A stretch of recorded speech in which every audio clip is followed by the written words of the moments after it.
Every time I tried accent, my speech became more funnier, not only to others, even to me. For some of the immigrants, the accent comes easily, if not naturally. This video is not for them. Whereas for most of us, the accent is a big struggle, and some people even stress about it. Is it really worth enough to take the stress for accent? That is what this topic is about. I will discuss my thoughts in 3 points, few examples to take inspiration from, how was my journey very honestly, and finally accent reduction or accent modification and the neuroplasticity of the brain. Is it possible to train the brain, or is it really necessary to strain the brain? Hi, this is Kiran Madhu. I am an Indian immigrant settled in America, and I share my midlife thoughts in this channel. And jumping into the topic, the first point, there are so many examples in this category of successful immigrants. Let's talk about two people who we all can recognize very easily, Sundar Pichai and Satya Nadella. And when you listen to Sundar Pichai's interviews or speeches, you will find humility and inspiration, not accent. Same goes with Satya Nadella. Of course, Satya Nadella's language and English sounds a little bit more polished to me, but you find his unique personality and philosophy, but not the stress or emphasis on the accent. And I even read Satya Nadella's book, Hit Refresh. There are some unique personality traits, some of which even we can correlate with. And I also made an interesting observation while preparing the script for this video.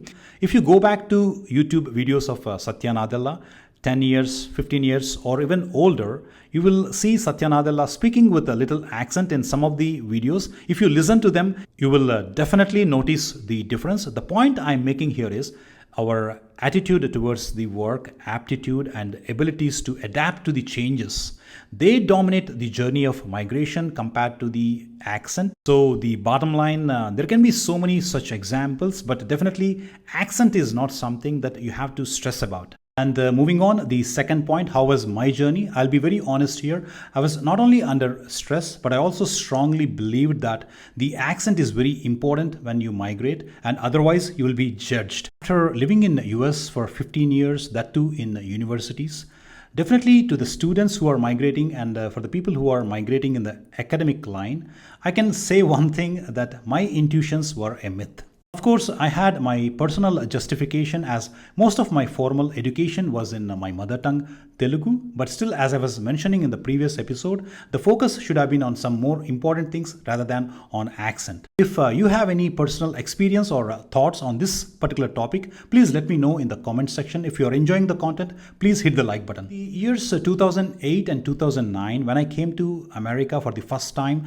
to take medical licensing exams and also attend interviews for fellowship positions, every time I tried to imitate the American accent, I made more funnier sounds than speaking good English. And one of the interviews in the University of Pittsburgh, after the interview was over, the professors were walking me out, and one of the professors said, "Let me tell you one thing, your English is so clean, if not perfect. I'm impressed, and you did not try any accent." That was the moment I realized on the day. Because of the interview, I was so stressed and I did not make any conscious effort to keep accent. But still, that was a great compliment for me at that time. Of course, that university did not offer me any position, not because of my English. The competition was so heavy. Later, another university offered me pediatric radiology fellowship. And during my fellowship, I still remember that day, the tumor boards were so famous and everybody was talking about a famous pathologist. So I was so excited to attend that conference. And the pathologist was an immigrant from Europe.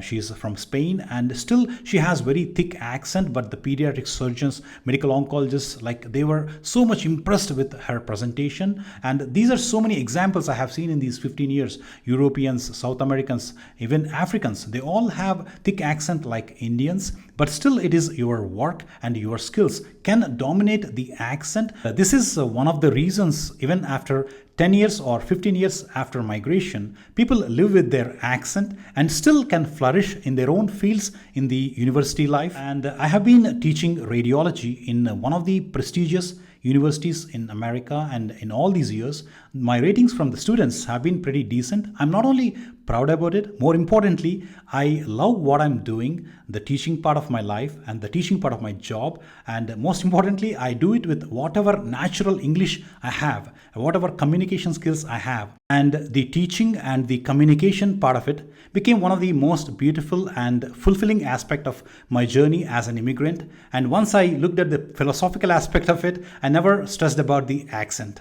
That's all for today. Sorry, I was not able to finish the neuroplasticity aspect of the accent. I'll try to make a short video about neuroplasticity and accent reduction. Thank you for watching. Have a wonderful time. Just another day in paradise.